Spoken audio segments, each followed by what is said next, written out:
And we're back here once again with another episode of the Iron Man podcast, episode 523, with Mr. Brian Christgau, actually. So, just like my dad, he told me he was going to be here a certain time last month and he didn't come. And I was like, man, he went to go get cigarettes and Skittles and he just didn't come back, actually, Sorry about that, And man. then he ended up getting into some drama with Mr. Creepy Van Driver, aka Ethan Van Skyver.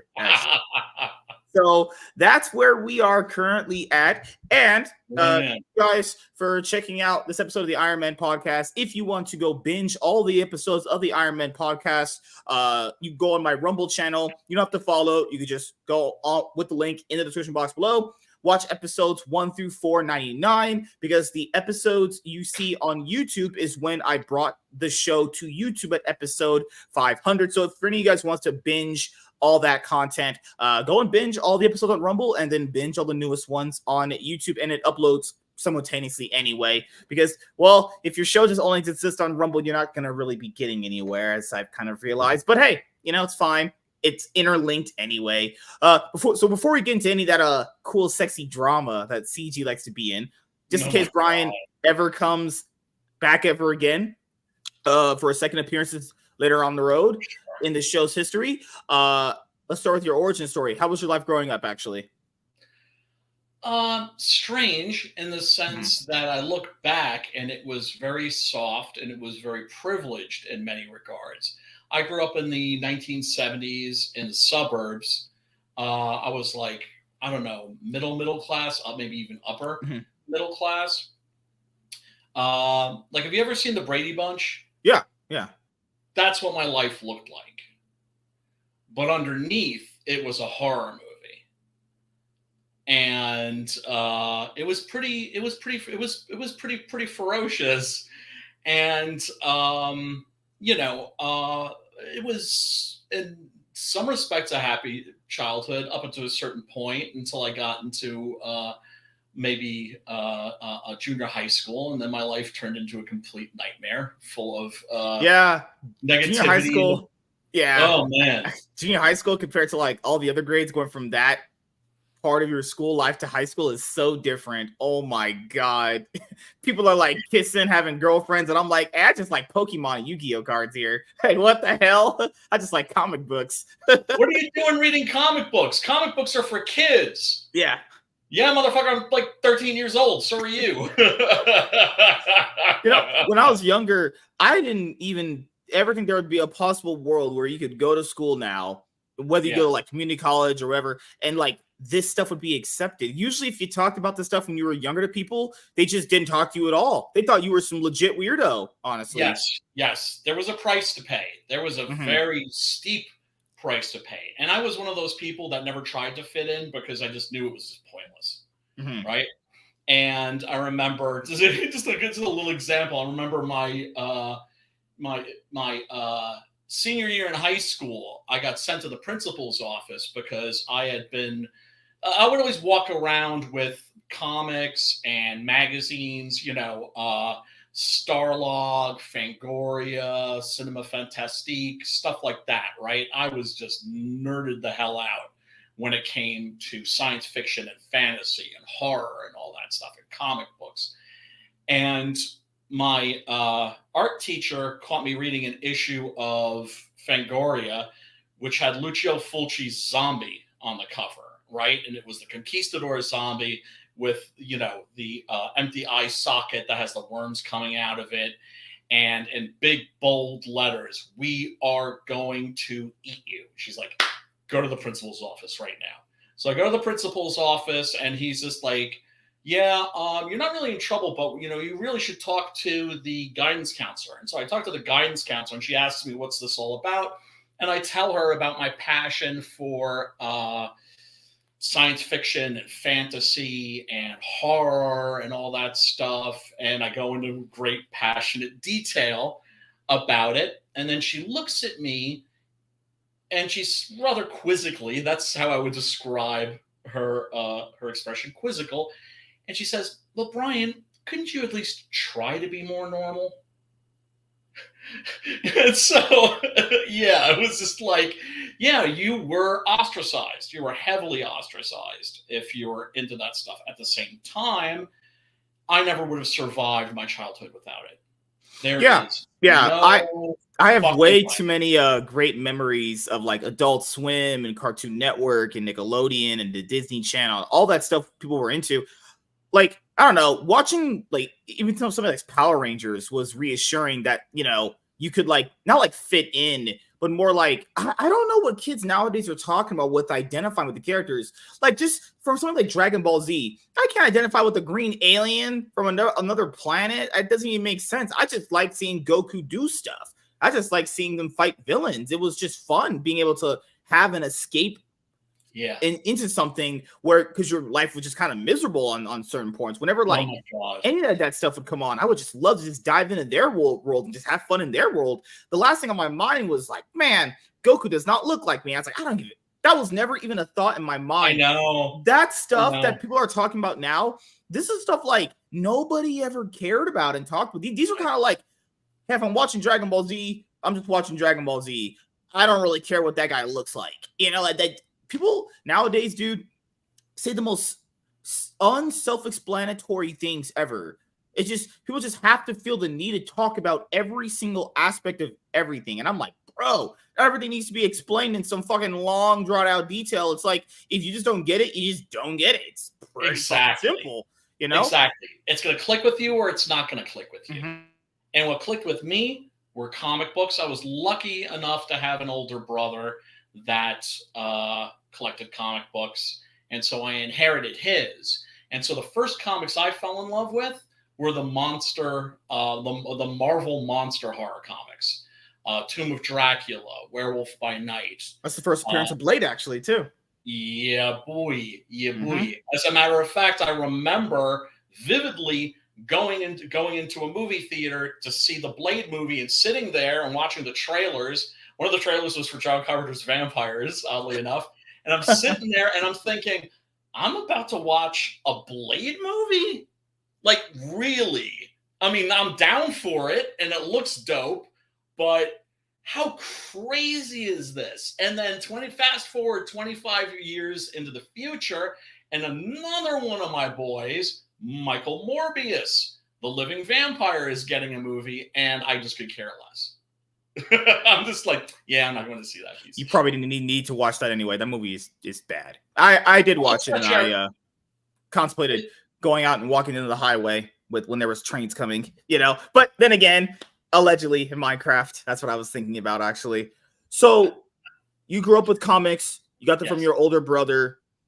Yeah. What made you want to do your own thing? Because you're known for like Six Gun Gorilla. So did you watch like the Planet of the Apes when you were younger and you're like, okay, my comic series has to be based around apes? Or were you a secret supporter of Black Lives Matter and you're like, okay, this is where I got to get this from?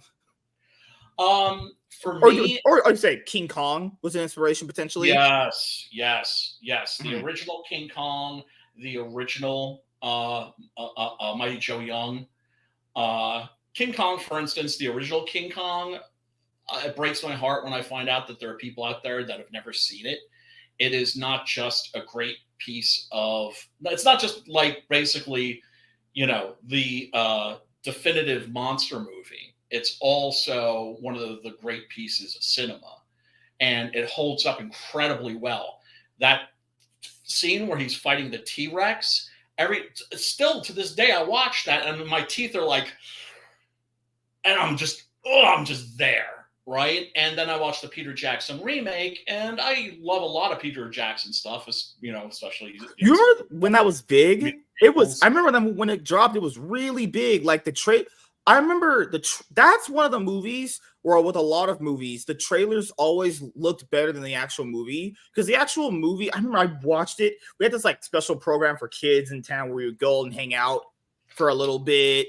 Cool. And they put it on. I don't remember what grade I was in. A person was in 6th grade when that movie came out. We watched it and I just fell asleep. It was so boring. I ended up putting it on many years later. It was just a slog to get through. Yeah. Yeah. Even yeah. Mm-hmm. Deeply disappointing because I really like Peter Jackson, right? Mm-hmm. Who doesn't love what he did with the Lord of the Rings movies? Mm-hmm. I was a fan of his from before, from movies like Meet the Feebles, Yeah. Dead Alive, Yeah. aka Brain Damaged. Mhm. Uh, uh, you know, really, really interesting, inventive filmmaker. And then he wants to do a remake of his favorite movie. And then just a perfect example. You get to like the scene with the T-Rex, right?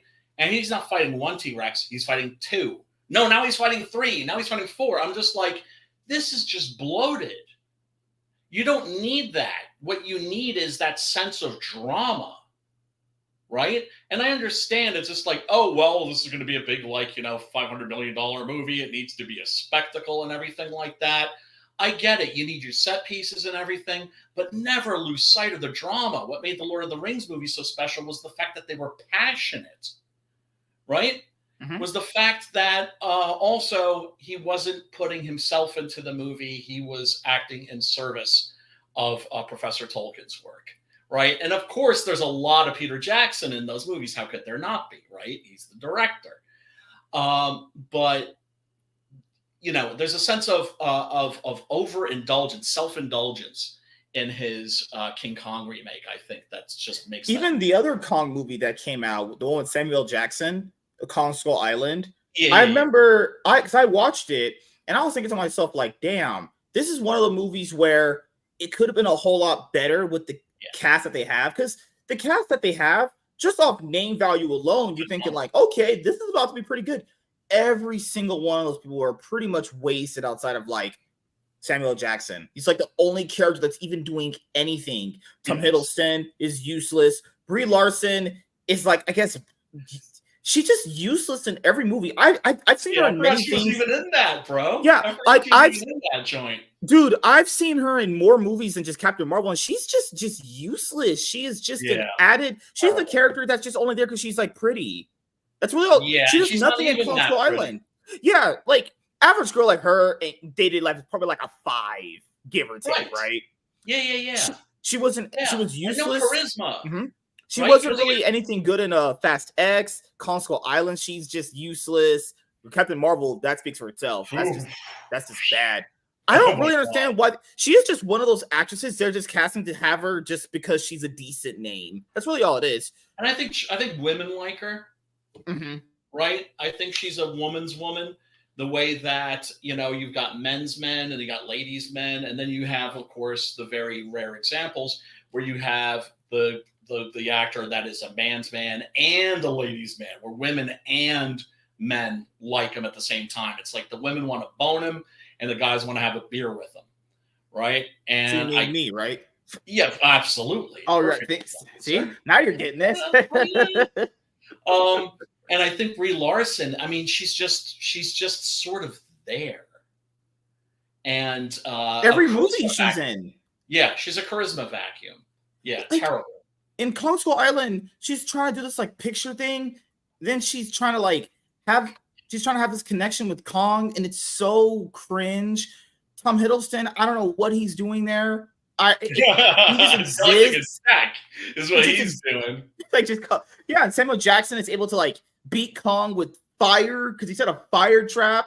Like, this makes absolute no sense. I know. Like, why is Kong always getting treated like trash? I know. I mean, to be fair, I enjoyed out of all the legendary MonsterVerse movies, I really enjoyed one of them, and that is Godzilla vs. Kong. I was not expecting that to be. I didn't mind it. It was pretty fun. Yeah. Yeah, I mean, once they get to the Hollow Earth, especially because I mean, there are some fools out there, people that believe that the Earth is flat. And people who believe that the center of the Earth is filled with magma. Duh. Anybody that has any sense knows what's at the center of the Earth. Dinosaurs. Right? Pellucidar. I don't know if you ever read any of the Edgar Rice Burroughs Pellucidar stories, but they're set at the center of the Earth. And there's like telepathic pterodactyl men and dinosaurs and all kinds of cool shit. And that movie, once Kong was in the Hollow Earth and he was like floating around and I was just like, what the hell am I watching?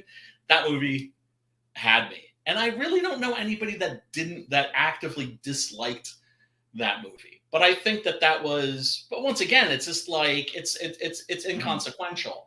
It's these CGI movies. I mean, look, I'm sorry, but you're never going to have a CGI character that's going to be as alive as the Willis O'Brien King Kong was. He had so much depth. He had so many layers to his character. He could be fearsome. He could be cute. He could be sweet. He could be vicious and vindictive and heroic. And, he was very much alive. And I just, and as good as the special effects have gotten, right? Like you look at the new Planet of the Apes movies. I love the first one, Rise of the Planet of the Apes. I think is brilliant science fiction film. That's the one with James Franco. That was really good. Awesome. I saw the original. I think my brother, we were younger. Oh my gosh, it's crazy. He had went on this trip for high school, and he was like, "Mom, I saw a movie where the apes took over the world." She was like, "What the fuck are you talking about?" She was black, so she didn't say that. She was like, "What the hell are you talking about, Willis?" And then they played on TV. Because back in the day, you had to catch movies on TV right when they started. And we're like, hey, that's the movie that he was talking about. And we watched it, and we're like, that shit blew my mind. There was a movie where apes took over the fucking world. And then that was the only one I watched until I saw the 2001 Mark Wahlberg movie. And that was just pure garbage, Jack. That movie stinks. Pure shit. Absolutely. And then I heard that Fox was doing the new trilogy, and I watched the first two. The first one you said is really good. I really like the second one. I haven't seen anything after the second one yet, because I know they released a fourth one recently. Second one's I. Third one, really didn't like the third one. Mm-hmm. But you know what? The special effects, eye-popping. Mm-hmm. Incredible. That's... Did you get a chance to see the fourth one? No, I'm not going to see that in a theater. I don't go to the movies to see CGI spectacles because they hurt my eyes. And you're like, that's the real part of getting old. Well, I mean, I don't know if it's even that. I mean, I just watched a video before today of a Zoomer that was watching the Sergio Leone movies for the first time. And he was just watching Once Upon a Time in the West. And it was like a reaction video. I'm watching this kid's face watching Once Upon a Time in the West. If you've never seen it, it's one of the greatest movies ever made. And it clicked with him, and it made me so happy, because I was thinking, oh, this kid's a Zoomer. He's used to CGI and anime and that sort of thing, and he's not going to click with this. It clicked with him. And that's because great art will always click. The classics, aside from, because, I'm university educated, I have a degree in English literature from a junior Ivy League university.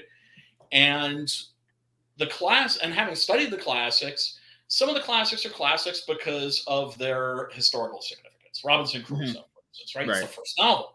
But you read it and you're like,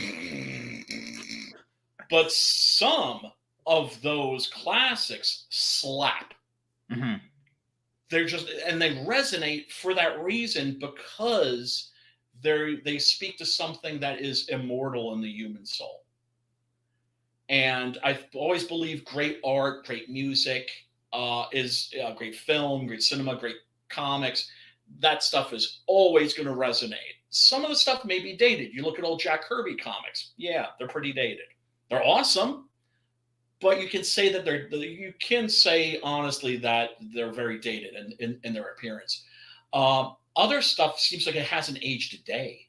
You look at the Cabinet of Dr. Caligari, for instance, which is a classic German horror film, the original classic German horror film.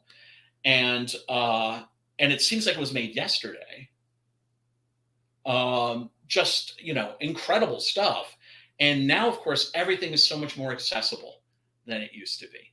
So, as like a horror fan back in the day, oh, Mike, you want to talk about freaking anime?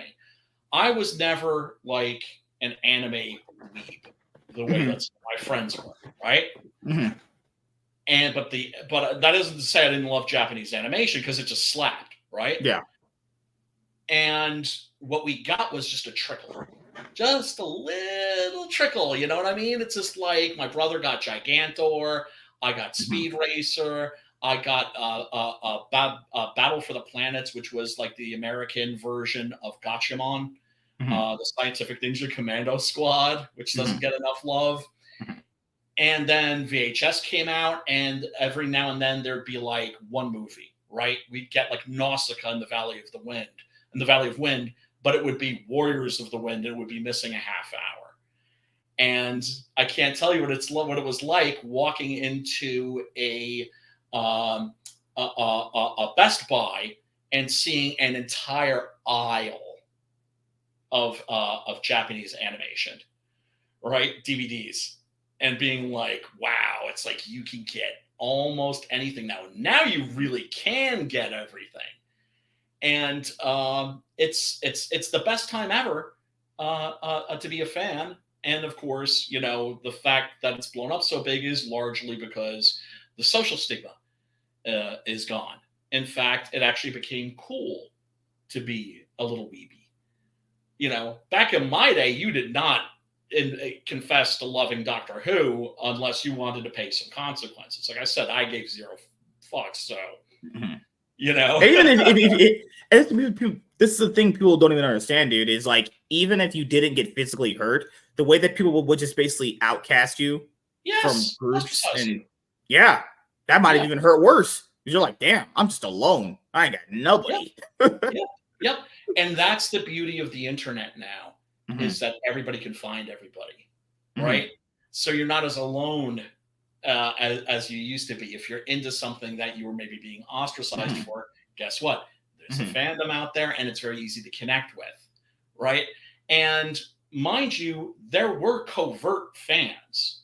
When I Mhm. would go to, I was that kid that went to study hall and brought like a big stack of comics. Mhm. That's the weekly haul right there. I was a Wednesday warrior, right? And my friends would divvy them up and like, oh, dude, you got the new Frank Miller Mhm. Daredevil. Oh, dude, like, oh, like you got this, you got that, you got the new X-Men, right? Outside of that room, no way, man. They would not. If I said, if I went up to them and said, "So, what do you think about the new X-Men? The new X what?" Right? And I would tease them like that, but I understood. I Mhm. understood, and I didn't, and I didn't hold it against them. They didn't want to pay that price. Oh, or being a wrestling fan, right? Being a Mhm. wrestling fan, and having people come up to me going, "You like that fake crap?" And then suddenly Rocky 3 comes out, and there's the rock and wrestling connection, and professional wrestling blows up for the first time. And those Mhm. same kids are coming up to me in the hall and going like trying to talk to me about wrestling. Mhm. And I look at them and go, "You like that fake crap?" And they're just looking at me like blink, blink, blink, and just yeah, yeah, yeah. No, it's yeah, So it's fun. I so about your book, Six Gun Yes, Gorilla, yes, so to clarify for anyone who hasn't ever heard of you or know you, yeah. are you you're the writer, and are you also the artist, letterer, any of that other stuff, or what are your specific jobs on Oh, the I do actual everything. product? I do Oh, you everything. do No, everything. Oh, no, okay. no, I'm lying. Uh, if No, you actually I'm did everything, I'd be like, man, you're just a god, actually. right, right, right, right. Because there's some people like that, right? And and I Mhm. live in a jealousy of them. I'm a comic book writer, and Mhm. any comic book writer that's going to be real with you is going to tell you the reason why we write comics is because we Mhm. can't draw them worth a damn. I Mhm. can't draw a straight line with a ruler. I tried. I Mhm. had John Buscema's Drawing Comics the Marvel Way when I Mhm. was a kid, and I used to make little comic books when I was a kid. As a matter of Mhm. fact, not too long ago, going through a bunch of old boxes and stuff, I found some of my early comic books. And they're in crayon and magic marker and Mhm. everything, and they're stapled together. And I just, I fell in love with the medium, and I wanted to work in it. And I think that, and some of my comic book artist friends will disagree with me. Mhm. They'll say it's all hard work and practice. I think that that's largely true, but I do think you need a certain base level talent. I think that you have to have a little bit of that, and then you can build that muscle. But if you don't have it, you just don't have it. And I, after years of practice, discovered I really don't have it. So if I can't if I can't draw comics, I guess I'm going to write them. So I dedicated my life to studying writing, to studying fiction, not just comic books, but also, the classics, and tried to give myself a good base, a good foundation. And like anything else, it's like when you study something, you study it very carefully, you read all the books, you can take classes, you can take workshops and everything, but nothing's going to take the place of just sitting down and just doing the damn work. I'm not going to completely slam necessarily film schools. I'm sure they teach technical things very well, but I would never spend money on a film school. I would take that tuition money and I would make a movie, right? And you're going to learn more through that experience than you are in a film school, I think. But yeah, I've been really lucky to work with the artists I've been working with. I'm happy to say it's been a joyous experience.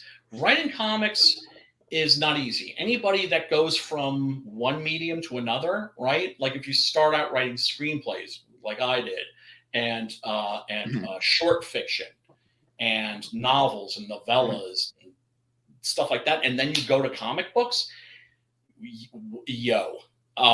it is very, very different, because it is the most unnatural form of storytelling imaginable. Because you're telling a story in pictures and you're telling it in snapshots. And I write full script style. That is to say, page one, panel one. I describe everything that's happening. But then when I give it to the artist, I also tell them treat it Marvel style, which is just you do you, boo. Because their sense of storytelling is one of the reasons why I'm working with them. As my buddy Preston Acevedo likes to say, when you're working on a comic book, you have to understand you have two storytellers. And I've been lucky to be working in a collaborative medium with the people I've been working with, because some people, we live in an age right now where the medium is very sort of writer driven. That is to say, the writers are the rock stars. When I was a kid, it was the artists that were the rock stars, and I kind of feel like they should still be the rock stars, because I think they're at least 5% more important than the writers. And I say that because if you pick a comic book off the shelf and you open it and the art makes you go, ugh, that shit's going right back on the shelf. People are not going to be hanging out to listen to my great story. Right? It's going back on the shelf. Yeah, it's something that a lot of people don't understand, is that comic books are a visual medium to begin with, Yes. Like if people don't even like your art, because now people say, well, if the writing's good. Well, yeah, cool. If the writing might be pretty good, and even that's already subjective, because of course it's something that people don't understand. So I'll tie it in two different ways for like people listening. So if I'm doing something, of course I'm automatically going to be biased towards it because I'm the one doing it. I would automatically think I'm doing a pretty good job. So of course a comic book writer is going to tell you his stuff's very good. He's going to tell you his stuff's shit. So the other thing I'll also say is that what that person generally doesn't understand is that even if your story is good, even though a lot of these guys' stories aren't good, it's the reason why they don't actually sell anything past issue 1. And issue 1's usually always the one to do it with, because issue 1's, like with TV shows and episodes 1, they always do the best. Anything to start off something always does the best. It's always the 2, 3, 4, and 5s, the latter parts of properties that always tend to struggle because of just whoever's still around. People don't get about comics specifically is that if you haven't drawn anyone in with the art, they're not going to read the story anyway. If people deem the art bad, they're not even going to read it. An example will be, I know people don't like Andrew Tate, but the Andrew Tate comic book, a lot of people weren't even going to read it because the art just looked so ass. It doesn't matter if issues 2 and 3 are to have the better art. That first initial impression when the art being that bad is automatically a turn off. People didn't even buy it just because they thought the art was so bad. They don't know what the story is. Of course, the person that wrote it's going to be like, man, my story is better than like Jaws and the Jurassic Park. Yeah, well, I mean, that's of course you're going to say that. You're talking about a narcissist there. Yeah, and of course, like the person that wrote his comic is going to be like, is going to think it's the best, but no one's going to get to read it because they think the art is terrible. I don't know why people. That's why people in the indie space, like I said before, the most of the money generally, if you are raising for a campaign, goes to the artists because they're the ones that draw in the people in general. And then obviously your part is to have the good writing to make sure people stay. Because what I've noticed in the indie scene, because I've been interviewing so many people, a lot of these episodes are just one-on-ones with people. A big thing that they don't understand is they keep being like, well, if the story's good, it'll sell. That's also not true. That's literally not how that works. No, not at all. That's not even. I don't even know who told them. I feel like these people are just listening to some bullshit and then believing it themselves, even though they probably don't even believe it's anything real, and they just start repeating it on like NPC level. I swear I've heard the same shitty ass narratives for so long. My brain is starting to think like, wait a minute, none of this is making any sense.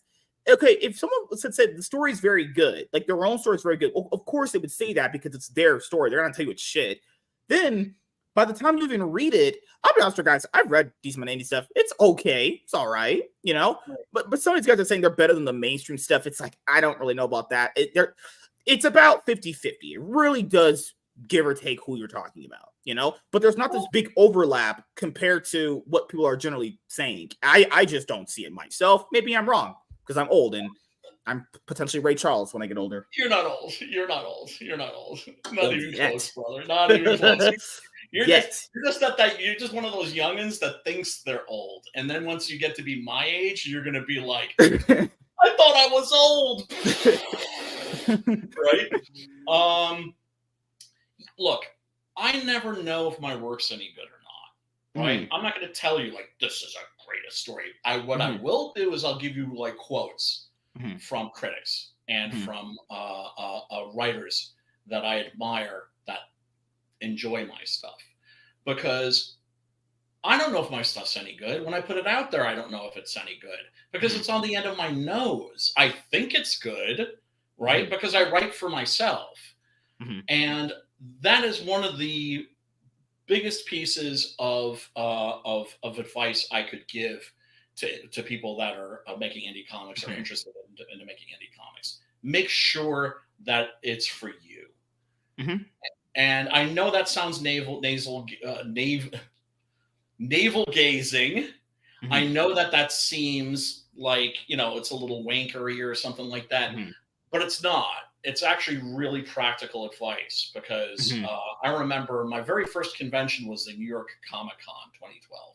Wow. Okay. And talk about like diving in at the deep end.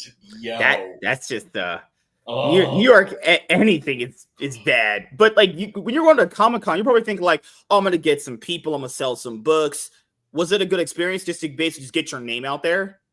It was incredible. It was incredible because I think a lot of it was luck. Because we sold over 400 copies and we were sold out on day 2. And our table was always busy. It was just always busy. And there were always people at our table.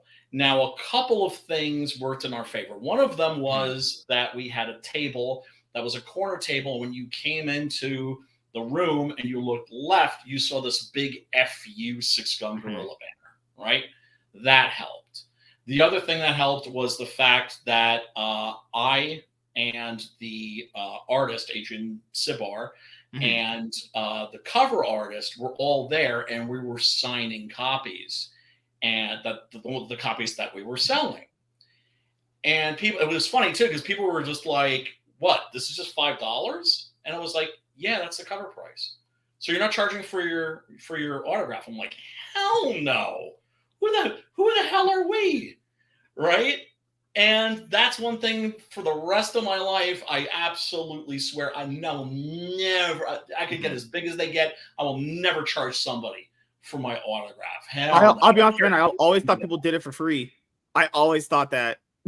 Yeah, well, I mean, they used to, but then they went and saw that people were selling their autographs Mhm. online on eBay for like mad crazy money. So when you have like, Mhm. celebrities or whoever, they show up and they're charging for signing stuff, I understand that. But that's also why when I have somebody sign something for me, I always make sure that they personalize it. Mhm. And I'm like, can you make that to Brian? And sometimes they look at me like, really? I'm like, yeah, because that's not going on eBay. That's going on my shelf. That's going on Mhm. my wall. I'm keeping that, Mhm. right? Um, but the one of the things that really helped us was the fact that every other table that was in Independence Alley was for a zombie comic. Mhm. That was the year of The Walking Dead, the Mhm. TV show, right? After it had Mhm. blown up. I think it was like season 2, season 3 or something like Yeah. that, right? And I still have my pass, right? I kept it like as a trophy, right? Because the experience was just so validating. It made me think, "Oh, I think I got something here."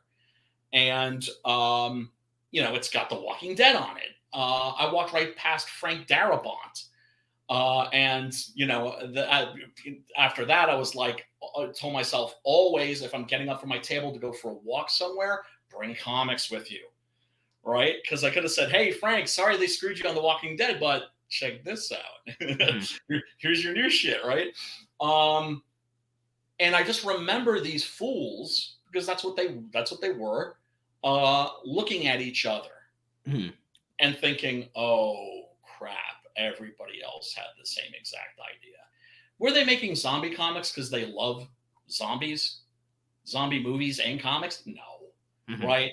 I mean, for me, the original George Romero Dead trilogy, it's like I understand Star Wars fans by thinking, oh, they feel about Star Wars the way that I feel about the Man with No Name trilogy and the Mhm. George Romero Dead trilogy and the first two Mad Max movies.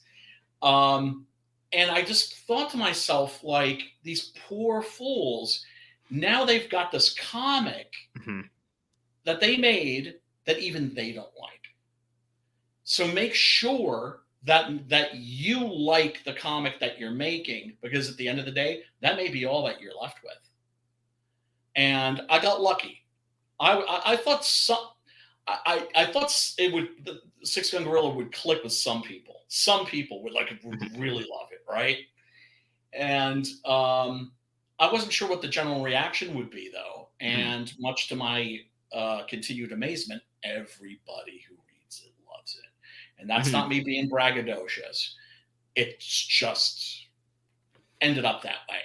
One thing I And wanted to ask you, since you've had people are so great. much since you've had so much success in the indie scene, Yeah. since you said about what 2012, that's a long time. Yeah, it What do you is. think? What do you think people generally fail on the most consistent basis since you've been doing this a long time? Like the thing that you can identify and see, like, okay, that people are always messing up on that specific thing. If you have many of them that you've seen. Oh, following trends. Mm. Following trends, right? Because that year everybody else was thinking zombies are in, so I'm making a zombie comic, and I was making a comic book about a gunslinging gorilla in the Old West, Yeah. right? Mhm. Don't play the market, don't play trends, because by the time Mhm. you get your work out there, that bubble could have burst, or there's going to be like 1,000 other fools who had the exact same idea. Mhm. Make sure that the story that you're telling is from the Mhm. heart. I would look. I've got a lot of genres I would love to work in. I've got stacks and stacks of scripts, different IPs, different projects I want to do. It's all about going down that list and checking them off. One of the things I would love to do, one of those is a werewolf comic, and I ain't doing that because there's a billion werewolf comics out there right now. So that's going to sit on the back burner for the time being. And I've got all these other projects that I'm going to be doing in the interim. And then when nobody's doing werewolf comics, then I can do my werewolf comic. Don't follow trends. Make sure that your work is authentic, that it's from the heart, that it's sincere, because people will pick up on that. I've had people come up to me and say, like that issue that made me cry. Like it brought me to tears. I was so moved. And I'm just like, you were moved to tears by my like funny book about like a gunslinging gorilla? Like real? For real? Really? And then I think to myself, oh, I remember I was in tears when I wrote that scene. And that sincerity, it came across, right? And fortunately, I was working with an artist that I was vibing with and who got it. Because if they don't deliver, once again, my script is almost meaningless. Another thing I would say is don't tell, right? There's a big trend in comics. It's been around for a while now of the talking heads. Brian Michael Bendis made this popular, right?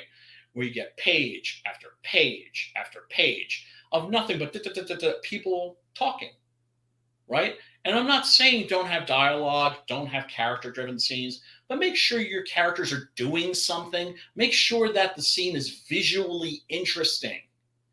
Mm-hmm.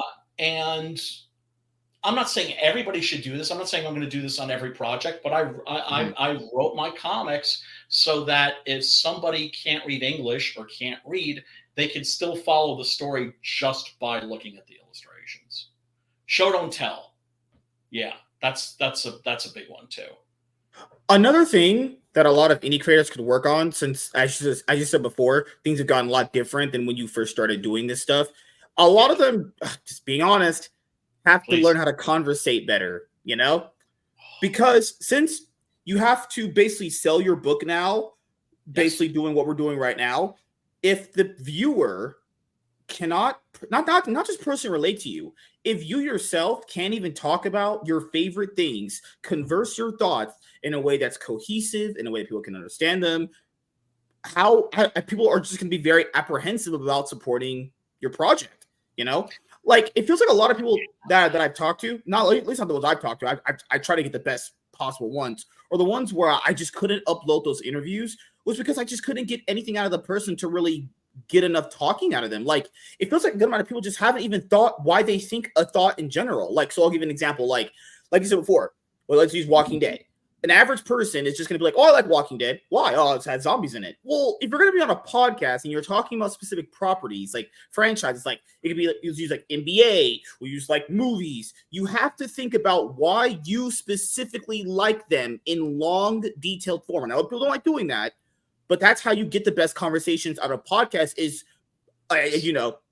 I've been able to watch many things throughout the years and study them and really go through a lot of properties. So I understand why I like certain things and why I can talk about them. A lot of people haven't done that yet. A lot of people don't even know why they even like maybe even eating pizza. It's just something as simple as that, So if a person can't even really voice why they like their favorite thing, how am I supposed to get invested in your product? Then if that person isn't even good at talking, I'm supposed to expect you to write dialogue that's going to keep me interested? That's not possible, Right. People just have to develop their personalities more. And I'm not saying that to be mean. I'm just saying, like, if you don't have a person, if you have a personality that's basically like, it's like German, because German people do this a lot. You ask them a question like, what do you like? Your favorite color? They're like, red. Why? Just like red. Yeah, people don't like that. I'm just saying, it's not a personality people really like gravitate to. You gotta have some more. It's saying when I was younger, you gotta have some more meat on the bone. You gotta have like, why do you like the color red? Like things like that. Like people love to get basically deep into their creator's thoughts. Akira, if you know Dragon Ball, Akira Toriyama always explained why he did something, even when it made no sense. At least I could understand. At least he gave me something, so I could be like, why he did it. That's what a better reason than because. Yeah, like he did the Trunks one recently because how Trunks' hair is different in DBZ Super. Like, why is Trunks' hair different? He's like, oh, I just kind of forgot what color it was. Like, what an old man. I just forgot what color. Motherfucker, you can watch your own shit and realize what color his hair was. Whatever. I'm going to tirade. It's okay. Rest in peace to the greatest of all time. But just things like that, guys. You got to, like, and people don't like EVS. I know you have your issues with him. He was right about that personality thing. People have to develop a personality. You just have to. Yes. And I don't like the guy that much, but sometimes even when I don't like someone, I can agree when they're right about something. A lot of indie creators don't have have personalities. A lot of them just don't. I'm sorry, guys. You got to develop that shit. And if it takes you hours of sitting to understand why you like some stuff, do it. It'll greatly benefit you being on shows. Absolutely. I've got a friend, Crystal McGee, who I like Crystal. Crystal's awesome. Right? Mm-hmm.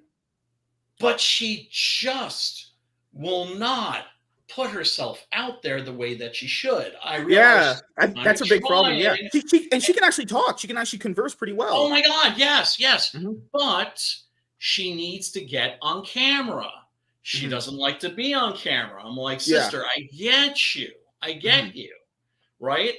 Look, the very first streams that I went on to promote my book, I was stiff as fuck. I was just like, hi, I'm Brian. Here's my monkey book. And that's another thing people don't like. Oh my God, the whole shameless plugging thing. Yeah.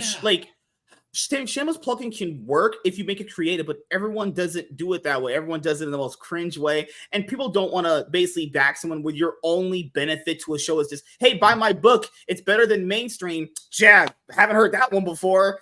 Fuck, Boy, that's a really high bar. That's a really high bar to beat. Gail Simone comics, man, I'm glad I'm doing better than those. That's saying something, I guess, right? Man. Yeah, no, America. I mean, this is why the Japanese are eating our lunch and stealing our cookies, is because the American mainstream is just on fire. But yeah, you have to. It's once again, like I was saying with the writing, it's something that takes time, and you're going to learn by doing. And like Crystal, love her to bits, but she just has trouble putting herself out there. And I'm like, if you put yourself out there, look, because it's like, I get it. I understand. I would much rather be in the background. If I had my way, people would barely even know who the heck I am. Right? I've always thought of myself as like a behind the scenes guy. But then guess what? That's not how this works, because people aren't just investing in your book. They're kind of investing in you. So then it's also very important how you treat people and how you treat your backers and your fans, if you're lucky enough to have them, which I am, right? Make sure that people get an idea of who you are, get an idea of your book. And then also customer service is really, really important. Yeah. I had a guy in Singapore. Oh gosh. Homeboy's in Singapore, right? Singapore sweatshop artist. Here, let's go. Yeah, man. And so what happens is he sends me a video of the book that he ordered and that I sent him, right? $28 shipping. And this is why I always offer a digital tier, is because, shocker, some people in other parts of the world don't want to pay $28 for shipping. Another thing that indie creators don't understand, it's the concept of out of sight, out of mind. And there's places in the world, people, where they have to pay outrageous shipping prices to get our stuff to them. And that goes into a big, giant customs argument that I don't want to go into right now. But it basically, long story short, their customs to get stuff over here, America basically is charging them at a premium to do it because you have to ship it over there. So it's a big problem, right? Yeah. So people in those other like Asian territories, Brazil, places like that, Australia, really bad. Holy shit! Oh my God! Yeah. It's the other side of the world. Yeah, it's on the other side of the world. It makes sense to offer a digital tier because, and also even if you are able to offer a digital tier, just factor in people. What if you're in a buttfuck nowhere place with no comic shop? People just think because they're able to be around something that other people have that same opportunity, and it's like, no, that's just how it works. There's people out there that I don't have a comic shop around me. I have to drive out to go to them. Try to give people more options. I'm not saying like expend yourself to the point where you're not making any money, but you can't think like, well, because I have this, that means everyone else has this. And it's like, okay, well, that's just an L mindset. Right. But you also have to be prepared to take a hit every now and then, right? True. So homeboy in Singapore, he gets my book. He sends me a video of him thumbing through the book and, well, trying to thumb through the book because it's been turned into like a piece of paper mache. All of the pages are like stuck together and he's tearing them. And this is the really choice part right here. He shows me the mailer, the Gemini mailer, and it's pristine. It's pristine, but the book is all jacked up. And I ask him, I'm just like, I'm watching this, and I'm just like, oh man, do I have permission to like share this video? And he's like, why would you want to share it? Isn't that going to make you look bad? I'm like, no, it's going to make whoever mail, it's going to maybe make the Singapore mail service look bad, right? But you're getting a new book from me, and that $28, I'm going to eat it. Why? Because that's just what you have to do. Because A, I'm not a scumbag, and 2, even if I was a scumbag and I was like, screw that guy, I'd be thinking, oh, wait, that's a smart business move, right? Because now I've got a customer potentially for life. Because part of what we do that's so special in crowdfunding is one-on-one customer service. I had somebody that got an empty Gemini mailer from me. Ow. Well, hold on. That would mean that someone who was working at the post office or whoever delivered it opened it and took the book out. I don't know. I don't know. I have no idea. Or unless they were unloading and it like slipped out. Something, right? Mm-hmm. So that person, it's like, well, shit, I got to eat that, right? And so, the printing cost, the shipping cost, not that bad. But if it's from somebody that's in Singapore and it's like $28, you still have to eat that also because. Have a good day, Garfield. Later, man. YuGiOh. I'm not just representing for me. I'm representing also for my fellow creators. Yeah. Because if enough people get screwed, they're going to stop supporting indie creators. That's why it's so destructive and so harmful that we have these massive campaigns. People have made hundreds of thousands of dollars, and people are waiting 2 years, 3 years, 4 years for their books. It's just like. This is something I'm hoping that you're able to chime in on more because you've had a lot of success in the average person I bring on here. What I hate is what people bring up is this whole quality argument. I want people to understand what you're saying. You are taking in a line of bullshit. It's like a used car salesman line of lingo.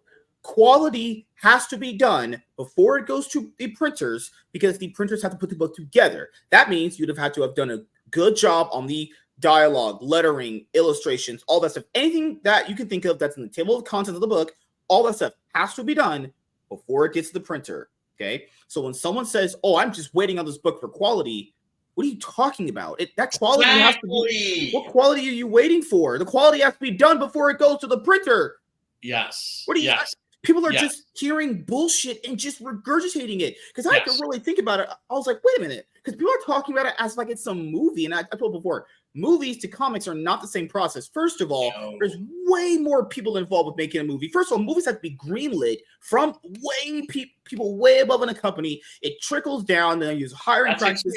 Years, literally, that would take years when at least 3 years. Yeah, so that would make sense for a movie to come out not only late, but it makes sense because the process is just much longer. People are talking about waiting for the quality of a book when in reality, you're not, because even when the book comes out, let's just say you are waiting for quality, or for argument's sake, right? When you get that book, did you really get quality? Because I'll be honest here, some of the people that are buying these books don't even read them. They don't know if they're getting quality. They're just saying stuff. They are just repeating nonsense. So there's two things going on. One, people are, even when they do get the product, they aren't reading it. That's already a problem in and of itself. The other thing is that people are just regurgitating lies from other people. They aren't even comprehensively thinking what they're saying. They're like, oh, I'm buying this person's book because I'm waiting for quality. I would hope that person is doing a quality job when they're taking your money. I would just hope, just from pure customer ethics alone, that person would just do a good job. Right. But if they've already spent that money, if they live beyond their means, if they have maybe some gambling addiction issues, Because remember this too. Mm-hmm. If it's taking you 3 or 4 years to put out a book, the shipping costs have skyrocketed. Yeah, they literally go up every year. People They don't go up know. every year. Yeah, yeah. And the printing costs go up Yes. Mm-hmm. every year. So Mm-hmm. that's less and less money. And one thing I would never do is run a campaign for another book when I have like a single unfulfilled campaign. Mm-hmm.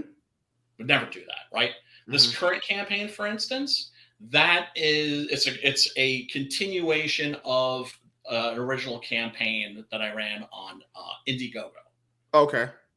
And everybody that was one of the original backers, they're getting special stuff, right? Mm-hmm.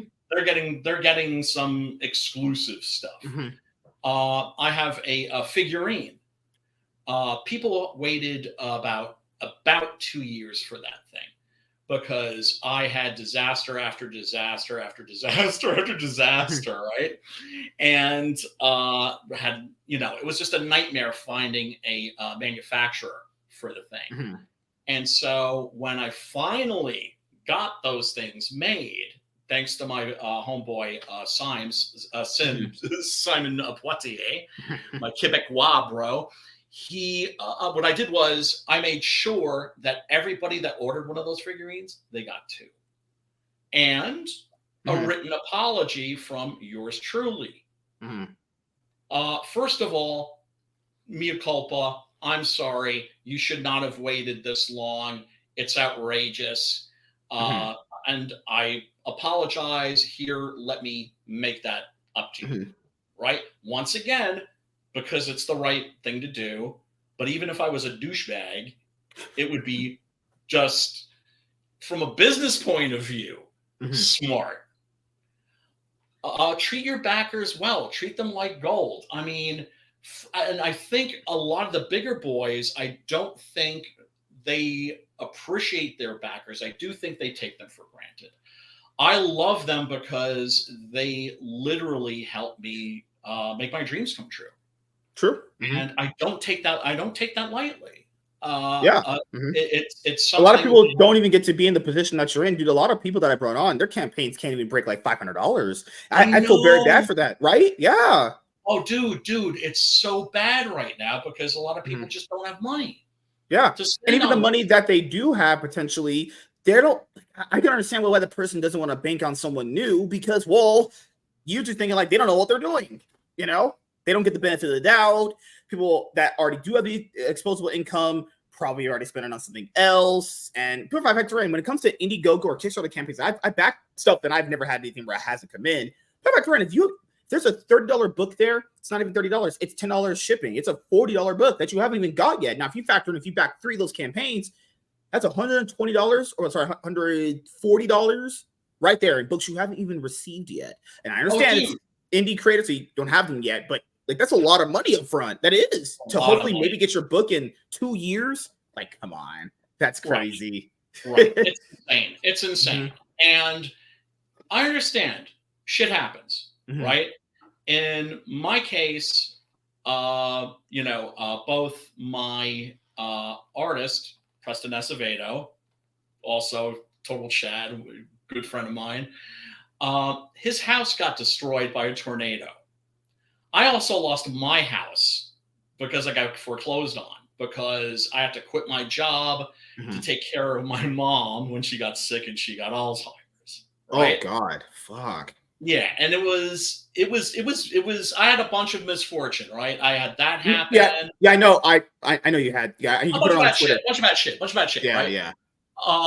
Before we managed to fulfill 2 campaigns. How did you bounce back from that? Because the average person that would have went through what you went through would have just kind of given up in life in general. Just how did you bounce back? How did you go through your work going like, damn, this fucking sucks?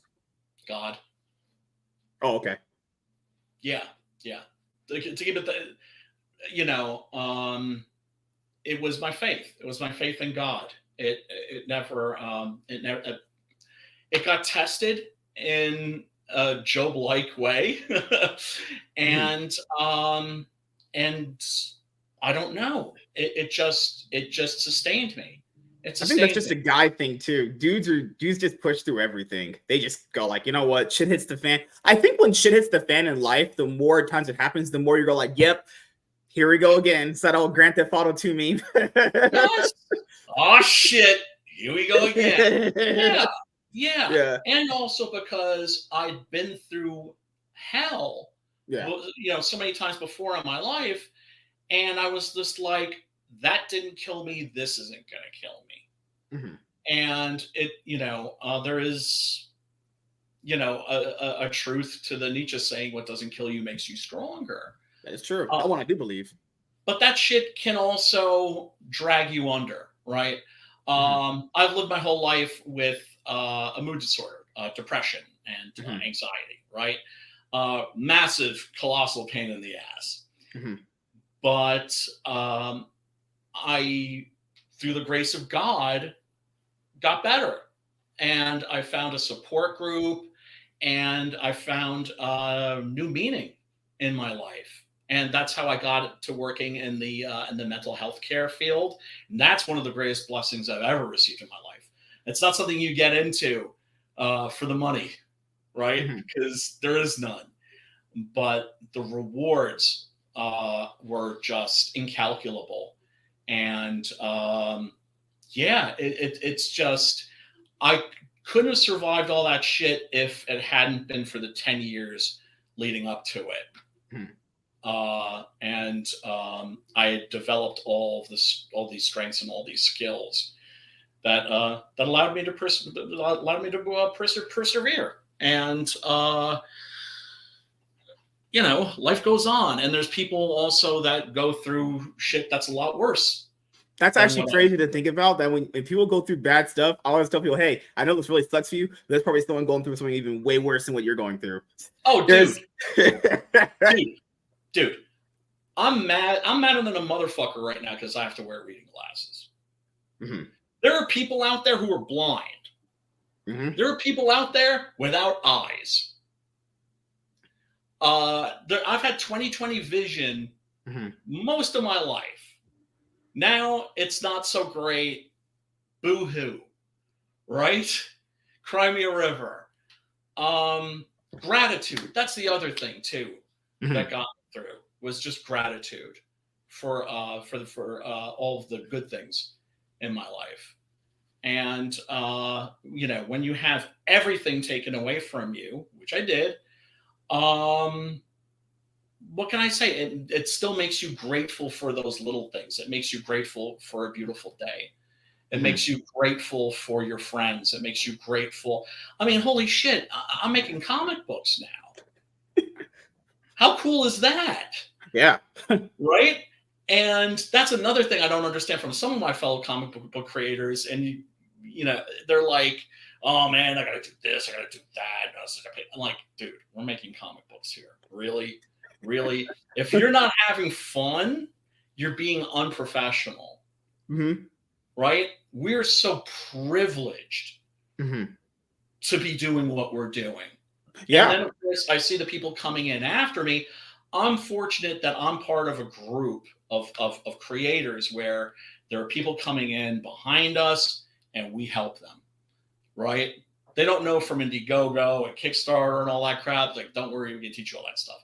Then sometimes you get some of the old timers and they really don't know from Kickstarter and Indiegogo and all that stuff. And there's always somebody that steps up and is like, oh, don't worry, I got you. We got you. Right? Because giving back is super important. And having also that pay it forward attitude. Right? When somebody says, like, oh, I owe you this, that, and the other thing, the right answer is, you don't owe me shit. Help out the next person that's coming after you. And then tell them the same thing. And then you make a better world, And I also don't look at my fellow comic book creators as my nemesis. I don't look at them as my enemies. I don't look at them as my competition. I see them as comrades in arms. I believe in the whole idea of a rising tide lifts all boats. And that's why it's so disgusting and discouraging to see that in the indie scene, you've got the backstabbery, you've got the fuckery, you've got the dirty dealing, you've got the whisper networks, you've got the blacklists. You have everything that the mainstream has that we were like, okay, we're in this indie space. We don't have to worry about any of that crap. Have you noticed that with life? It happens in every single group. Any one group that starts with, I'm not going to do that because I didn't like that about that, ends up becoming that same thing. Every time they say they're not, it always is the same. Every time. I try to fool myself to tell myself it's not going to happen that way, to have like that hopeful optimism that I usually have in my life. No, it always happens. Yeah. So we'll go into what happened recently. So can I just really quickly run to my freezer and get some water because I'm like melting? Yeah, it's fine, man. Yeah, go ahead. Like the abominable snowman in that old Bugs Bunny cartoon. No problem, man. Garfield left earlier, everybody. He said, in the Peter Jackson King Kong, I was disappointed, but Jack Black didn't start singing. Yeah, that's the thing, is if Jack Black starts singing, then holy effing shit, I would probably just run away. Walking Dead was huge back then. Zombies were everywhere back then. That's true. Yes, I remember World War Z with like Brad Pitt too. I was like, oh, the book is so great. The novel is brilliant. The movie, man, Brad Pitt bought the rights to that shit just so he could use the title. Yeah, and I have to also just really quickly recommend the audiobook is friggin' phenomenal because it's different actors doing because it's like supposed to be like a history of the zombie war.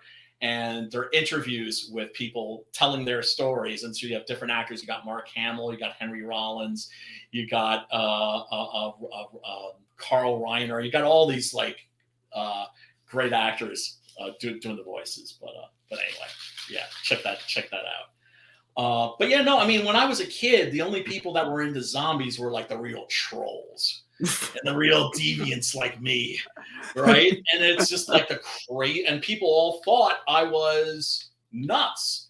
And then now, of course, those same people are all up in The Walking Dead, right? I swear, man, Robert Kirkman, that universe, not just even people only just watch the TV show, man, that universe is beyond depressing.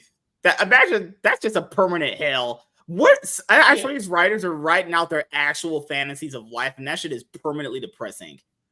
Well, he kind of caught lightning in a bottle because you know what The Walking Dead really is, and I noticed this like in the first issue of the comic book. It's Robert Kirkman doing Stephen King doing George Romero's Zombie World. That's what it really is, and so. It took off. It clicked with people, and I think that first season of The Walking Dead is phenomenal. Every subsequent season, not so much, right? Have I watched every episode? Yeah, because I love the practical effects. Because I love me some zombies, right? But quality wise, yeah, no, it took a major dip and it never recovered. The thing that I'll ask you is, probably something that a lot of people wanted me to ask you since the beginning. Now, I told you this before. I like to kind of have a conversation before I get into the other juicy stuff. So let's start it off this way. Ethan Van Sciver, oh god, recently did let's just say a trash cast episode portion on you because apparently, allegedly, I don't know if this is true. You tell me if this is true. Yeah. You were at some party for Graham Nolan, actually. Yes. And then John Manley was there, another prominent CG guy, right? No, he wasn't actually. He wasn't? Okay. All right. Because that's the first thing. I mean, sorry to interrupt you, but the narrative keeps changing every day. Really? Oh, shit. The story keeps changing every day. So you're saying John Manley wasn't even there? Oh, shit. Wasn't even there. Wow. Because Ethan alleged that John Manley was there, and he was like, hey, sing happy birthday. And then you basically proclaimed to the world, I'm not singing happy birthday to that cancel pig. That's quite literally what he said. Right, yeah, he's full of shit. Okay, he's a lying sack of shit and a malignant narcissist. Okay, tell me your side of the story, because before even that part, he said he brought you on to one of his shows a long time ago, and Yes, you not and to him just promote my didn't click. comic. Yeah. Never to promote my comic. Okay. He had said some very nice things about my book, because one of the Which is things, weird and I because he still did. He still said he liked it. It's really weird. that's because I have video of him saying that. Oh, crazy. Oh, And there you go. I That's posted the key of thing him there. saying it's an awesome, awesome comic, right? Mm-hmm. And yeah, this was early on, and I was, asking people like, hey, would you be interested in having me on to promote my book, right? Because you have to go around and ask. Right. And the worst thing that people can do is say no, and you will be surprised at how open-hearted and how generous people can be. And so he was just like, yeah, man, I'll have you on. I'll have you on. He promised me like 6 times, screwed me every time. Now, mind you, this is the important part, right? Because this is where his boys are going to come in, or his bots or whatever are going to come in and be like, oh, so you're entitled. You're all mad because like you feel like he owed you. No, he doesn't owe me shit. Nobody owes me shit. But he told me 6 times, and then there was the one time, actually, I think this was the 7th time, I was going to launch, and was just like, hey, would you be interested on hosting the launch party? Because a friend of mine said you should just at least ask, and I was like, oh, he kind of, at a certain point, it's like Charlie Brown and Lucy with the football, right? And he had done it 6 times. And so I was like, okay, all right, I'll do it. Right. So I asked him, and he's like, sure. And I'm like, really? Okay. And then like the day of the launch, he's just like, no, fuck you. Right. And luckily, Michael Bancroft had my back, because I contacted him last minute, and he was like, I got you. Okay, cool. But once again, we've established he doesn't owe me shit. But that's he's had me on air a couple of times for a few minutes or something like that, but never ever to promote my book. That's fine. Doesn't owe me shit. So the party. I go to the party, and it is Graham Nolan's Hawaiian shirt and cigar party. Now, I haven't smoked a cigar in 20 years. I happen to be rather fond of cigars, but I gave up tobacco a long time ago. But I'll get myself a nice cigar.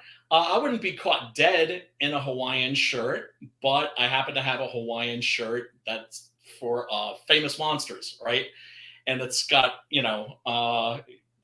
monsters all over it, and a real mishmash too. So you've got like on the left, it's got Oliver Reed from Curse of the Werewolf, the old Hammer movie, getting strangled by the green slime from that old Japanese sci-fi movie.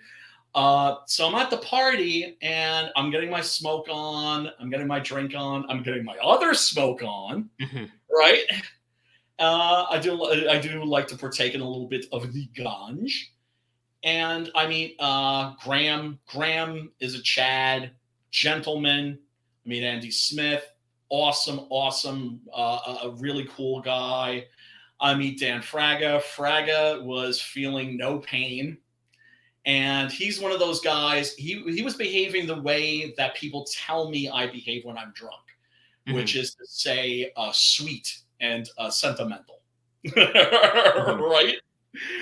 And in fact, he's the one who gives me his blunt, right? Because he gives me his blunt to smoke. I'm like, thanks, dude. I got a Frega joint. And I'm talking to Von Coleman, and who's also really cool. And suddenly, like, the atmosphere at the party changes, and I see Ethan's there, and it kind of felt like, have you ever been to an office party before? Yeah. So yeah. Right. So this turns from just like a party to like an office party. Like, that was just the vibe, right? Ooh, that's probably not good. It's not. And I noticed like nobody's really hanging out with him. and he looks 20 years. I think he actually may be younger than Mhm. me, but he Mhm. looks like 20 or 30 years older. Mhm. And I'm not one to like snap on other people for their weight, but he is now morbidly obese Mhm. and drunk. And maybe he had just come back from the casino. I probably shouldn't speculate about that shit. Mhm. That's not fair.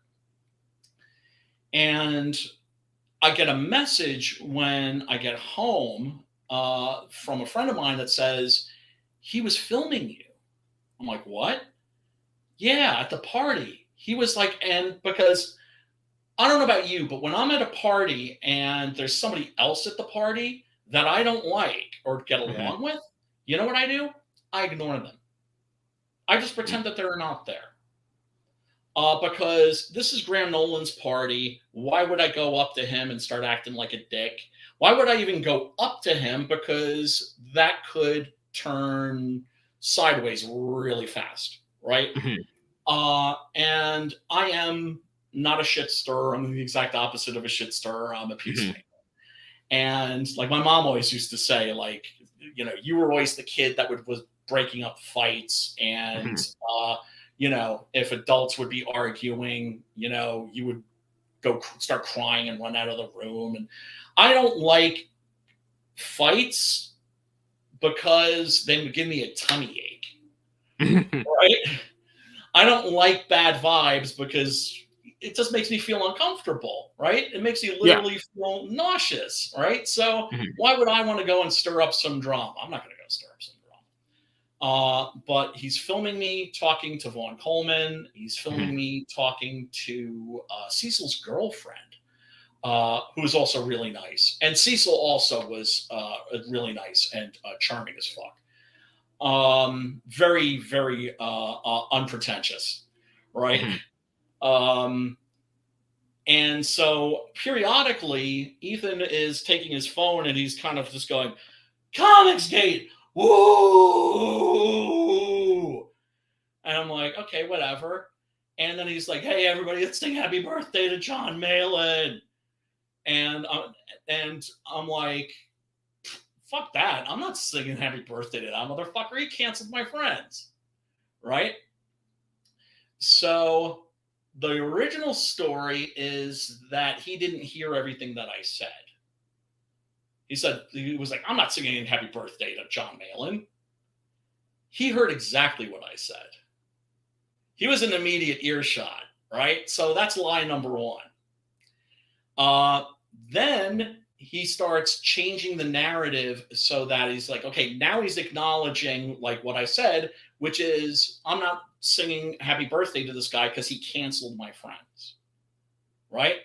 So then the narrative changes to, oh, he wouldn't sing happy birthday to John Malin because John Malin won't promote people with Kickstarter campaigns. Now, mind you, we all John Malin canceled Phil Diaz live on Cecil's stream during an eclipse, right? So there's live footage of him canceling people. This is not counting Vaughn Coleman, whom he also canceled. This is not counting Preston Acevedo, my friend, whom he also canceled. This is not counting the Dungeoneers, whom he also canceled, right? And mind you, this is a guy who's canceling people and then going, cancel culture is wrong. The whole Rosa Malin thing, right? With the C2E2 bullshit, right? But it was a completely manufactured controversy, but I kept my mouth shut about it, right? And Ethan suddenly brings this up and decides that he's going to go to war against me. And I'm like, because he's been completely discredited. Everybody sees him for what he is now. And he's sniping at me basically from a burning building. And the narrative changes every day, every other day. And that's fine. That's perfectly fine because he can't hurt me.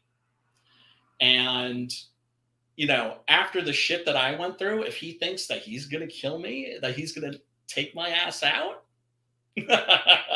Yeah, no, I don't think so. I don't think so. So, yeah, no, I mean, I don't really pay attention. People tell me when he's talking shit about me, like, oh yeah, he was talking shit about you on his stream. I mean, I'm just like, okay, whatever, because he's a malignant narcissist. And I understand, having worked in the mental health care field, that malignant narcissists are nothing if not predictable.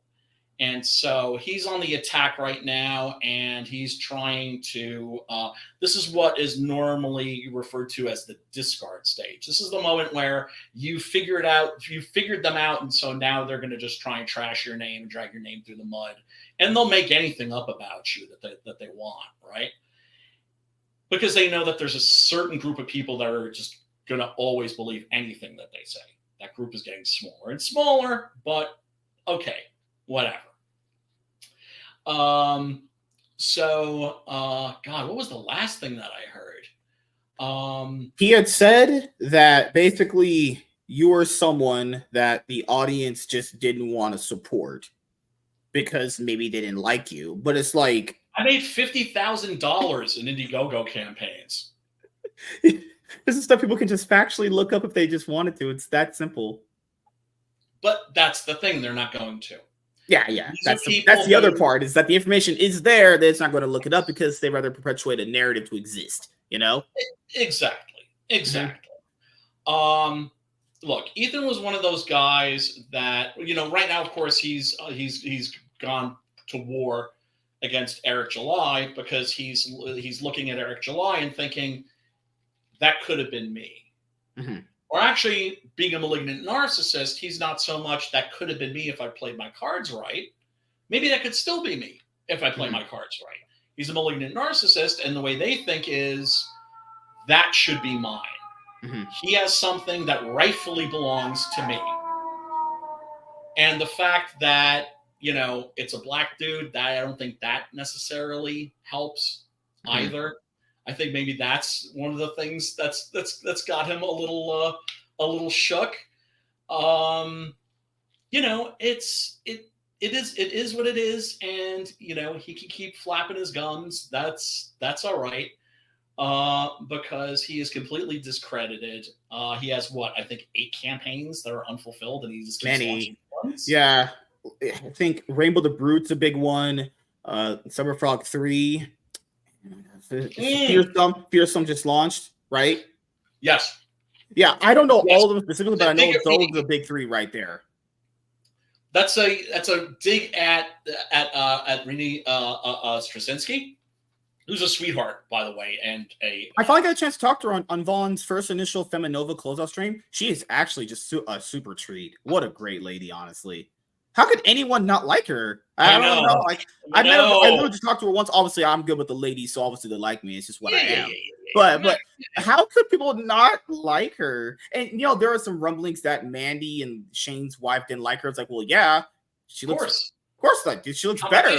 Competition. Women are sometimes more competitive than guys in some areas too. Dude, it's not even close. Yeah. It's not even close. That's a thing about women too. It's like some of them like to blame men for all their problems, and I'm just like, y'all are your own worst enemies. Because we got to factor in, it would make sense why they wouldn't like her. Because if they're the only girls here, they're going to get all the men because they're the only 2 girls here. If there's another girl here, kind of eating the pie or eating the egg rolls, because Shane's wife is Asian. I even said, didn't her people start COVID? I'm talking really, but whatever. Look. I remember meeting Reedy on a stream a while back with a bunch of friends, and this is before she got big in the space. And we were telling her in the back rooms, we're just like, at the end of the stream, we're like, hey, you're gonna be a rock star. You're gonna be a rock star, right? First of all, because you've got the talent. Second, you're cute, you're female, you have a very bubbly personality. You're just going to be a rock star for sure. And sure enough, she really blew up.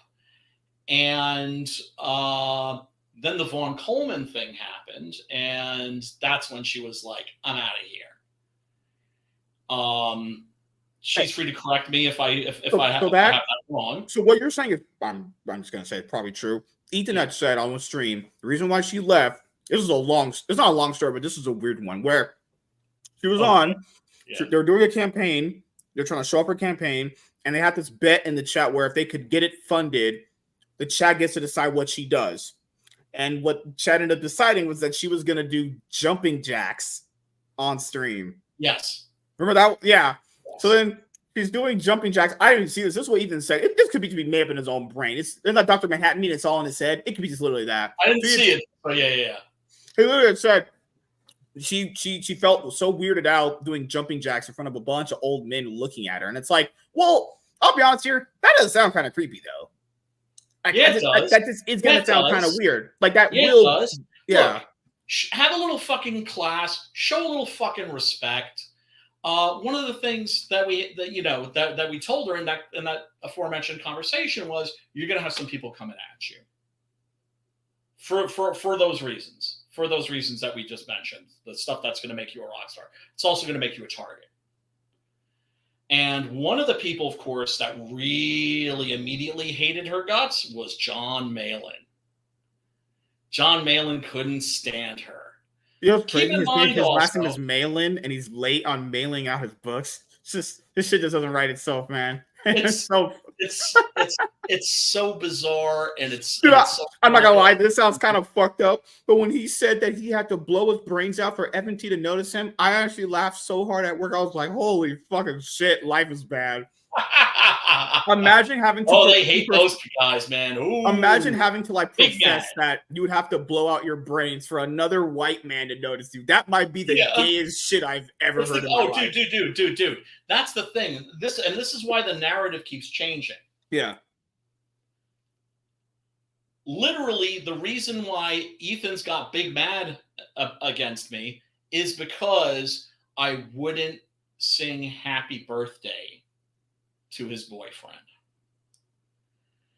Now you've got two choices. Yeah, gay, he sucks that guy off hard. Or gayest thing ever, right? Yeah. And so that's why he had to keep adding things and changing things, because it's like, wait a second, right? And then also it went from Graham Nolan's party to John Malin's birthday party.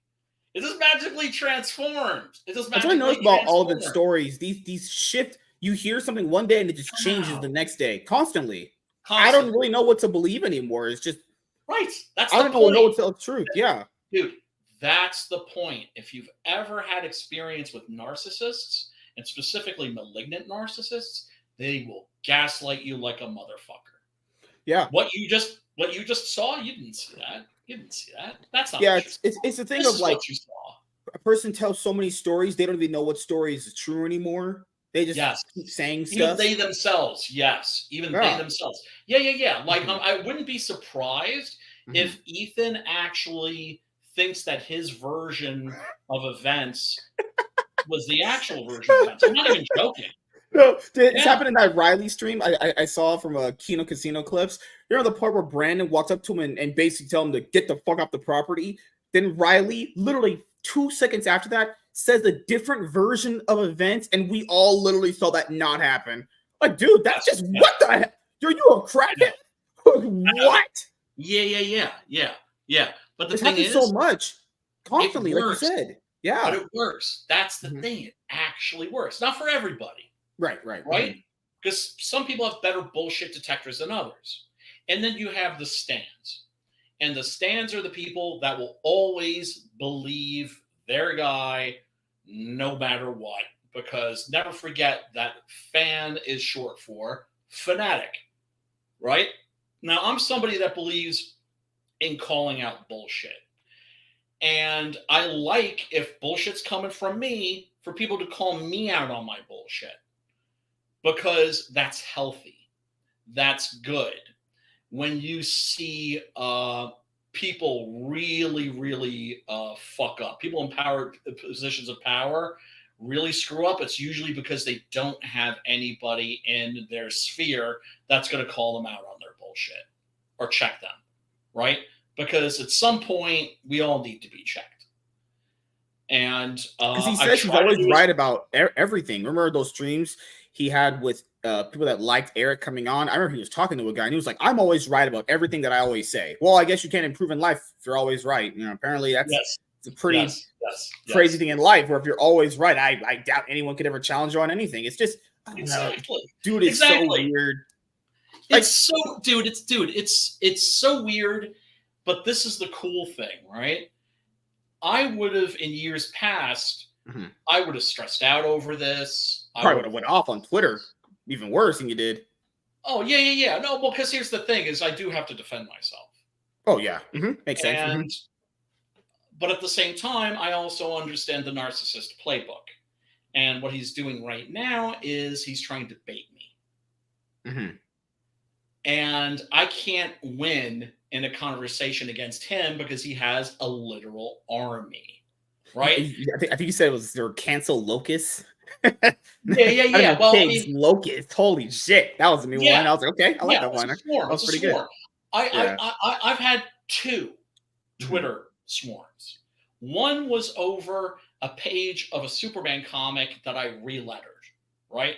This is the one where Superman is getting violated by a piece of rebar. Right? By some dictator. And so I see this and I'm disgusted by it. Yeah. And so I go in and I decide I'm going to make a funny little joke. I'm going to change the, I'm going to put in my own captions and everything. I'm going to replace the head of the dictator with the head of like an SJW. And I was surprised, like when I was writing the thing, I started to get kind of emotional, and it ended up being a little deeper than I thought it would be for a stupid little goofy little meme, right? And holy shit, man. I just, next thing I know, I got a Twitter mob on my ass. And so I'm going toe to toe with these motherfuckers, and there's just too many. And that's the point. And so I'm engaged in this Twitter war for half an hour. And then I notice that my stomach is twisting. I'm getting that, I'm getting a tummy ache. This shit's giving me a tummy ache. And so what do? Block, disengage. Because that's all you can do. And in the past, when I've dealt, not on Twitter, but in other areas with swarms, I've been like, okay, I'll fight 10 of you motherfuckers.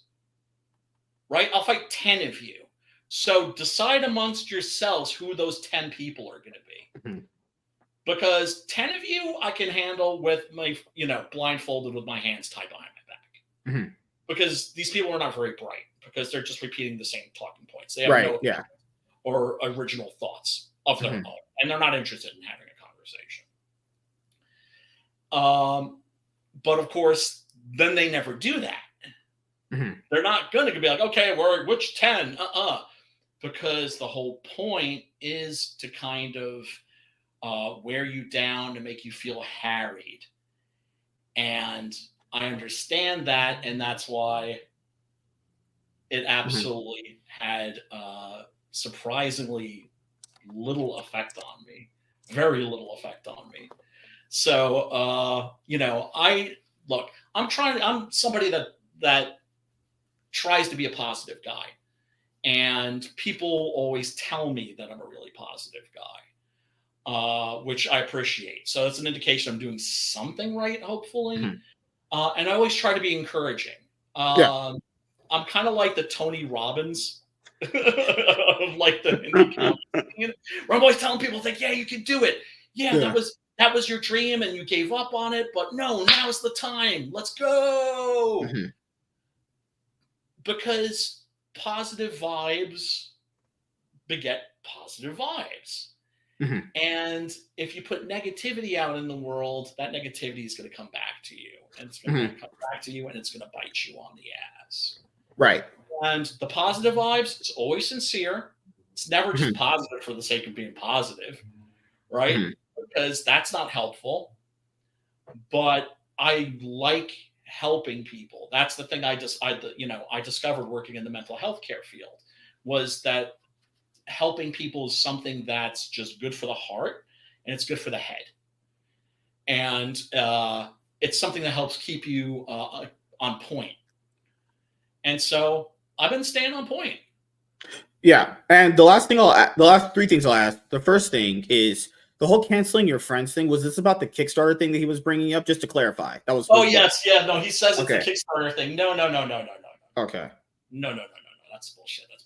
I would imagine like that's total just bullshit. Bullshit. No. John Malin is a cancel pig. He's canceled a lot of people. Mm-hmm. And it's interesting because he seems to be the kind of guy that likes to get people in close before he cancels them. Mm-hmm.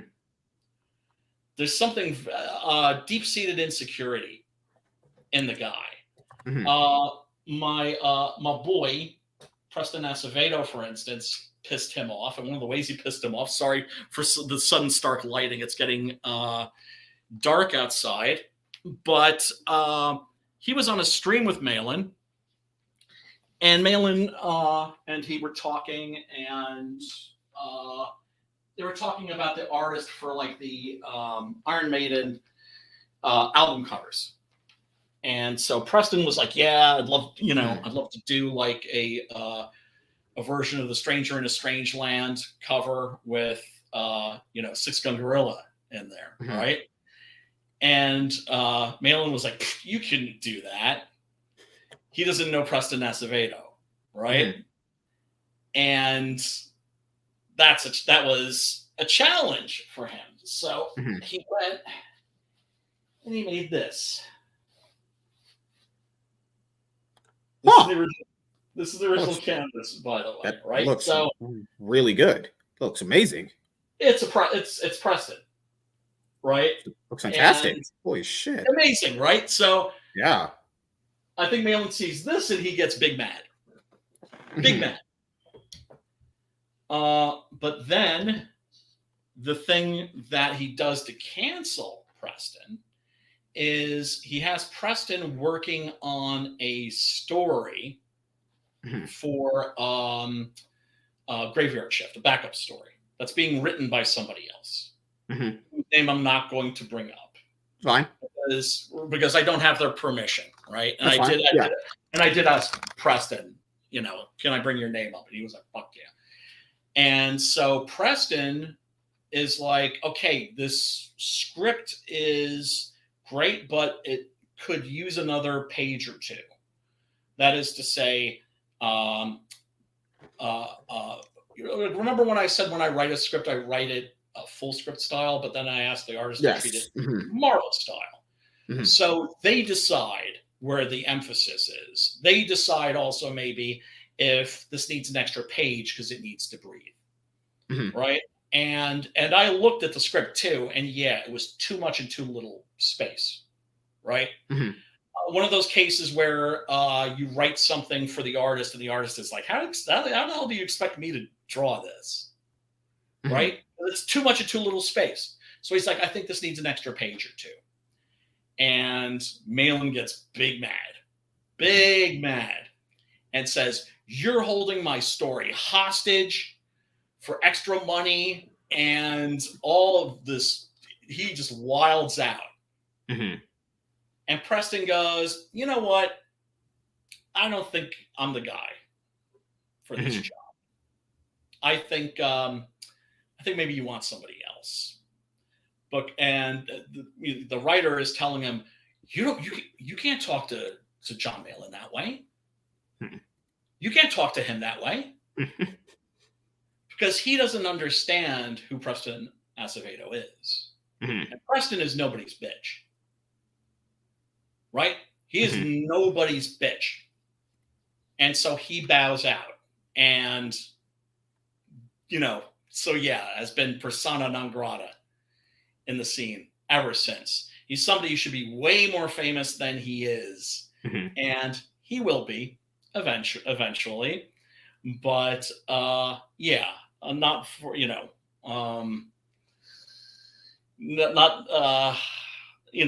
not that John Malin's preventing him from working, but he prevented him from working on anything in that sphere, shall we say, right? It's kind of like people are like, well, if you're still working, then you're not canceled. I'm like, yeah, well, Gina Carano was like making movies for the Daily Wire. She's not necessarily canceled. It's just like the opportunity of making a lot of money is just not there, Exactly. And yeah. For me, it's always the thought that counts. Well, last few things I'll ask you, man, is any big plans you want to let the audience know about for yourself coming up in 2024? Yeah, man. I've got a bunch of stuff coming up. Actually. First of all, of course, the Six Gun Gorilla campaign. There's a supplemental campaign that's on Indiegogo if people refuse to use Fund My Comic. But if you want to get the cool shit, you want to get the fly shit, go to fundmycomic.com. You'll get all these cool extras and options, and because I really believe in the site, and that we need to get away from Indiegogo and Kickstarter because they're shadow banning my friends on Indiegogo. And then I've got Blood Moon Stomp coming out with Adam Lawson. Hell yeah. Boy. And that's going to be, I think, maybe about 150-page graphic novel. It's being illustrated by Maxi Diallo and is being colored by Mike Spicer right now. And it looks phenomenal. Adam basically told me, could you write me The Wrestler Meets The Shining? Because he had read, he knows I'm a horror guy, and he had read a script I wrote about Mexican wrestlers versus monsters, right? Which is going to be Tequila Moonrise, which is going to be another series, hopefully, that I'm going to be doing early next year. And he said, can you give me The Wrestler Meets The Shining? And I was like, I can do that. And so that is going to be phenomenal. I showed some of the art off on Michael Bancroft's stream, and it got a really, really great reaction. And I'm editing 3 books right now for other creators. So it's people are hiring me to write comics and to edit them. And I've got a little imposter syndrome, but I think a little imposter syndrome is good. I think it's healthy. I think it helps keep you on your toes, and it also helps keep you grateful. And then also going to be doing something called the Two-Fisted Comics Primer, which is going to be 10 pages of a book called Slag Virus, another one called Demoniac, another one called Southpaw, and also there's a short story that's going to be from the expanded Six Gun Gorilla universe, as I'm calling it, about a character called the Dandy.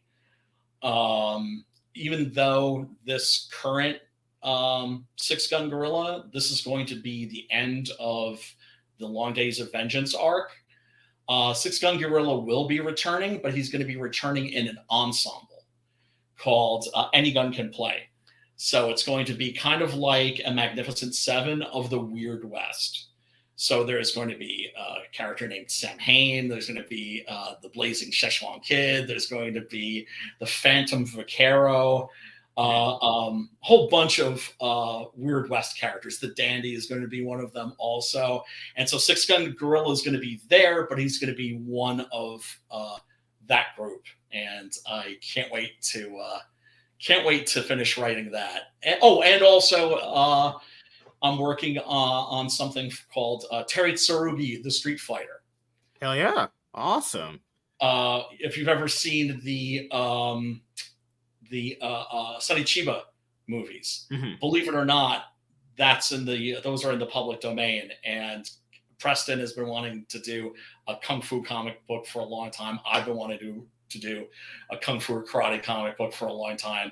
And that's going to be a one-shot, and that's going to be epic. And it's and I totally forgot also about Hell Knight. Which is something I wrote for Preston Acevedo, which is going to be our homage to 70s Marvel comic horror heroes like Ghost Rider and Son of Satan. There's also going to be a little Jack Kirby's The Demon in there. And there's a sign-up page for that. So I'm literally like involved in more stuff than I can actually sometimes remember.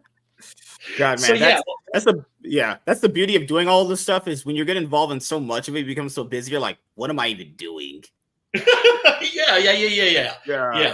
Yeah. So I'm grateful. Yeah, super happy for the fact that this comic book thing looks like it's actually kind of taken off. And the last thing I'll ask you is, do you have any shout outs you want to give to anyone in particular and anything else you want to say before we close out? Oh, well, I mean, shout outs, of course, to my boy Preston. Shout outs to my man, Matt Burke. He does a book called Butch Cleaver, which is a weird Western of a different variety.